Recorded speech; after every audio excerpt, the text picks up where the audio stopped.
വാ നിധി. അല്ല, നീ ഇവിടുന്ന് പോയപ്പോ ഈ ഡ്രസ് അല്ലായിരുന്നല്ലോ ഇട്ടോണ്ട് പോയത്, പിന്നെന്താ ഇടയ്ക്ക് വെച്ച് മാറ്റിയത്? ആഹാ, അപ്പൊ ഇട്ടോണ്ട് പോകുന്ന ഡ്രസ്സിന്റെ നിറം വരെ കൃത്യമായിട്ട് വാച്ച് ചെയ്യുന്നുണ്ടല്ലേ? നീ കാര്യം പറ ഗൗതം, എന്തിനാ ഡ്രസ് മാറ്റിയത്? ആ, എന്റെ അമ്മയുടെ മോനെ ഒരു ധീരകൃത്യം ചെയ്തിട്ട് വന്ന് നിൽക്കുക. ഒരു കുഞ്ഞിന്റെ ജീവനെ രക്ഷിച്ചിരിക്കുന്നത്.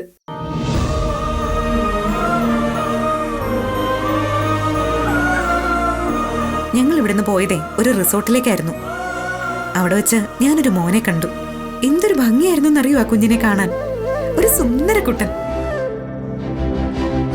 എന്തൊരു ഡാൻസ് ആയിരുന്നു അവൻ. അത് കഴിഞ്ഞ് അവൻ അബദ്ധത്തില് സ്വിമ്മിംഗ് പൂളിൽ വീണുപോയി. നീന്തൽ അറിയാവുന്ന ഒരുപാട് പേരവിടെ ഉണ്ടായിട്ടും ആ സമയത്ത് എല്ലാവരും നോക്കി നിന്നതേ ഉള്ളൂ. ഒന്നും നോക്കാതെ ഈ ഗൗതം എടുത്തു ചാടി സ്വിമ്മിംഗ് പൂളിൽ മുങ്ങിപ്പോയ ആ മോനെ എടുത്ത് ജീവൻ രക്ഷിച്ചു.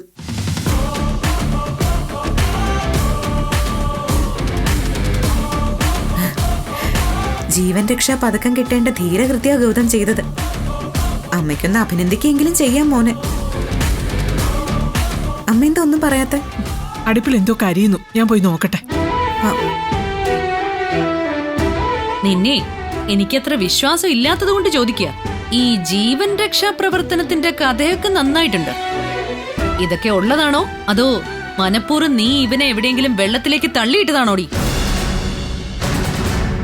നിങ്ങളിത് ചോദിച്ചില്ലല്ലോ എന്ന് ഞാനിപ്പോ മനസ്സിൽ വിചാരിച്ചതേ ഉള്ളൂ. എന്തായാലും ഊഹം തെറ്റിയില്ല. അമ്മ അകത്തേക്ക് കയറിപ്പോയപ്പോ നിങ്ങളുടെ മുഖത്ത് മറച്ചു പിടിക്കാൻ പാടുപെടുന്ന ഒരു പുഞ്ചിരി ഞാൻ കണ്ടായിരുന്നു. അതിന്റെ കാരണവും എനിക്കറിയാം. കൃത്യമായി തന്നെ അമ്മയുടെ മനസ്സിലേക്ക് വിഷം കുത്തി നിറച്ചു കൊടുക്കുന്നതുകൊണ്ട് അത് വർക്കാവുന്നുമുണ്ട്. അതിന്റെ സന്തോഷം ദാ ഈ മുഖത്ത് വായിച്ചറിയാനും പറ്റുന്നുണ്ട്. ഒന്ന് ഓർത്തു വെച്ചിരുന്നാ നിങ്ങൾക്ക് കൊള്ളാം. തരം കിട്ടുമ്പോഴൊക്കെ ആൾക്കാരെ തമ്മിലടിപ്പിക്കാൻ നടക്കുന്ന ഈ കഠിനാധ്വാനം ഉണ്ടല്ലോ, അതിന് അധികം ആയുസുണ്ടാവില്ല.